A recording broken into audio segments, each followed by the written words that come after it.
It was a line guaranteed to raise a smile. As we know, every American president is a little bit Irish on St. Patrick's Day, Leo Varadkar, the Irish Taoiseach, observed during last month's celebration at the White House.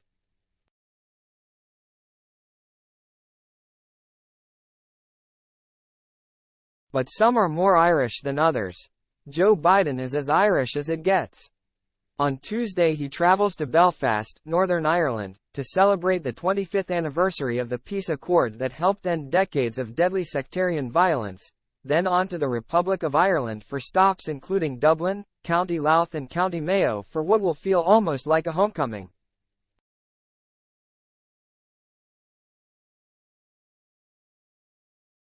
Joe Biden speaks during a St. Patrick's Day reception in the East Room of the White House on Friday.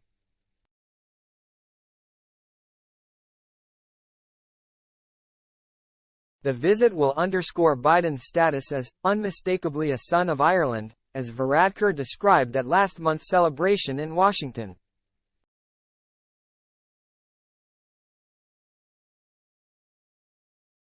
America's oldest president is sure speak of his Irish heritage, quote Irish poetry and embrace Ireland as a fundamental part of his personal and political identity.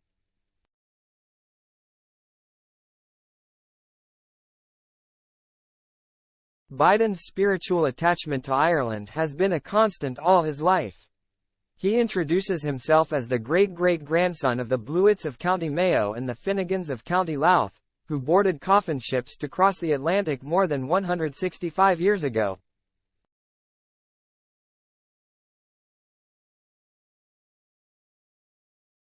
He expresses deep pride in his Irish ancestry, recently commenting, "As long as I can remember, it's been sort of part of my soul."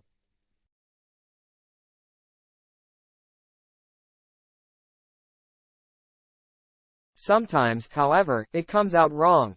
The gaffe-prone president said last year, "I may be Irish but I'm not stupid."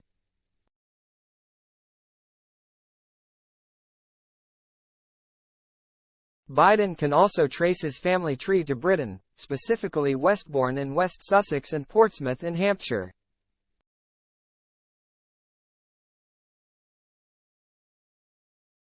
Yet in his public persona, Britain has become a convenient foil.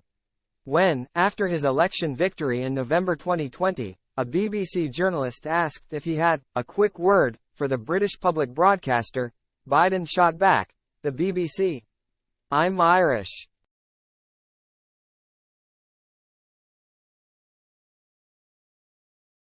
Less flippantly, Biden tends to cite the example of British rule in Ireland as a template to express empathy with persecuted minorities.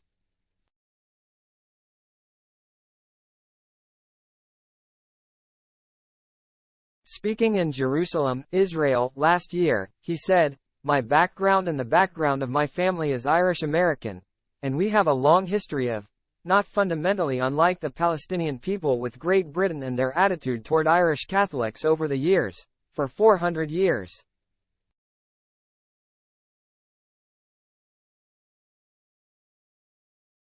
In contrast to the high emotion of the Ireland visit, the White House has announced that Biden will not attend the coronation of King Charles III next month, although First Lady Jill Biden will represent the U.S.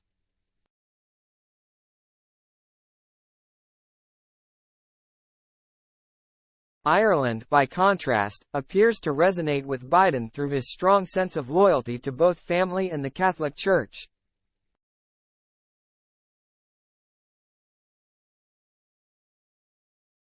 It was also written into his childhood in Scranton, Pennsylvania.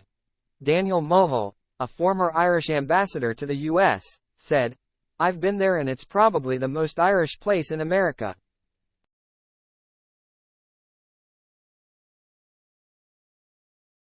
I remember meeting all the Irish organizations over breakfast one morning and there were so many of them I couldn't count them.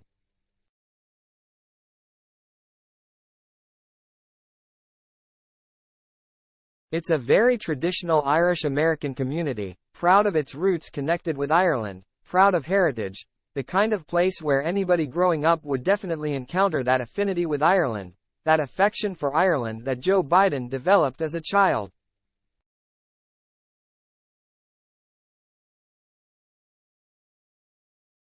Mulhall added, "He often talks about his grandfather Finnegan, who was the son of 2 Irish immigrants who I suppose passed on stories about the old country to the grandson."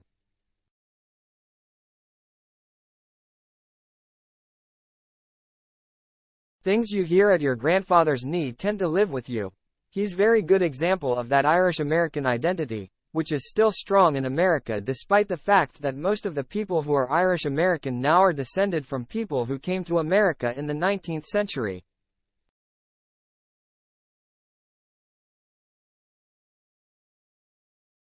But nonetheless, the heritage lives on. Biden has spoken and written often about his Irish roots.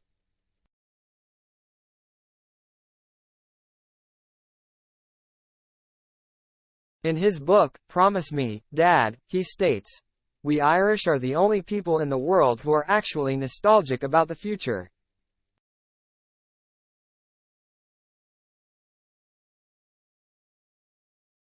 In another passage, he observes, "One of my colleagues in the Senate, Daniel Patrick Moynihan, once made this simple but profound observation about us Irish. To fail to understand that life is going to knock you down is to fail to understand the Irishness of life."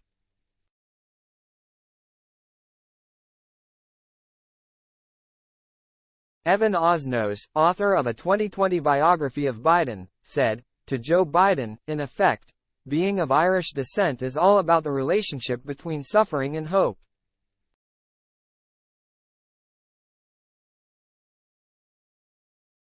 The Irishness of life has become a kind of grand metaphor for Biden over the course of his own life, beginning when he was a kid.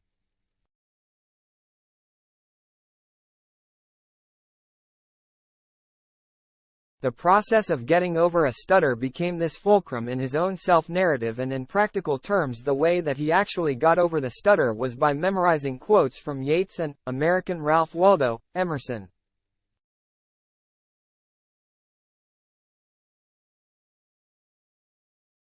That's one of the reasons why he has this quick instinct to deploy Irish poetry.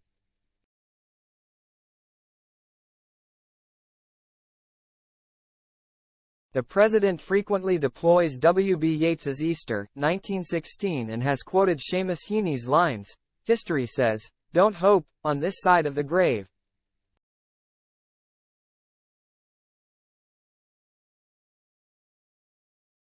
But then, once in a lifetime, the longed-for tidal wave of justice can rise up, and hope and history rhyme, in at least half a dozen speeches since becoming president.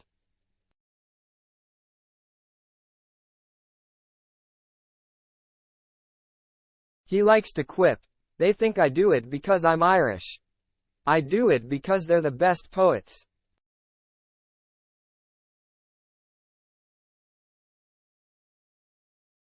This soft power will be on full display next week. The White House has said Biden will visit Belfast from 11 to the 12th of April to mark progress since the Good Friday Agreement was signed a quarter of a century ago and to show U.S. readiness to support Northern Ireland's economic potential.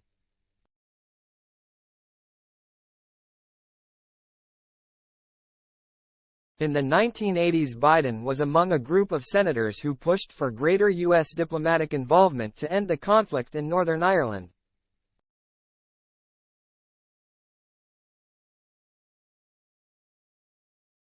He recently praised the Windsor Framework as an important step in maintaining the peace accord, remarking, "It's a vital step, and that's going to help ensure all the people in Northern Ireland have an opportunity to realize their full potential."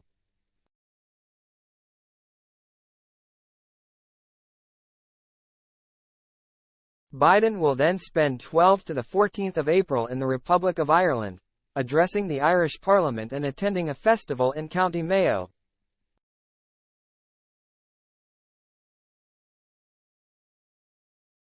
He is guaranteed an effusive welcome, although comparisons with John F. Kennedy's famous visit to Ireland in 1963, which the young president described to aides as the best 4 days of his life, are perhaps less interesting than the contrasts.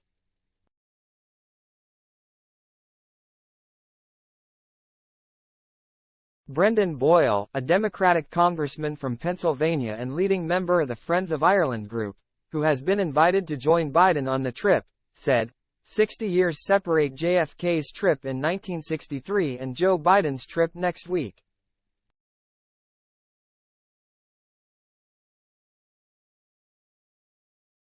I don't think any country on the planet has experienced more change in those 6 decades than Ireland.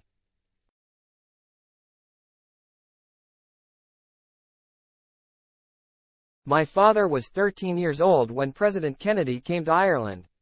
He was growing up in a very rural part of the country, a country that was socially conservative, that at that point was only a few decades removed from winning its independence, was still experiencing unemployment north of 20%.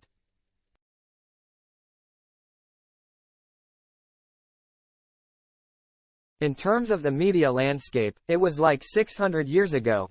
Now, Ireland today is one of the wealthiest countries on earth, a very forward-looking, socially tolerant place, a country unlike most of the Western world in which it's a rather young population.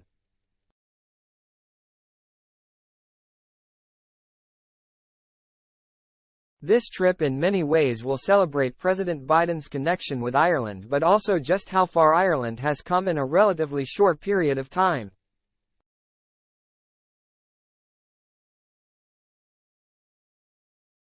Quote,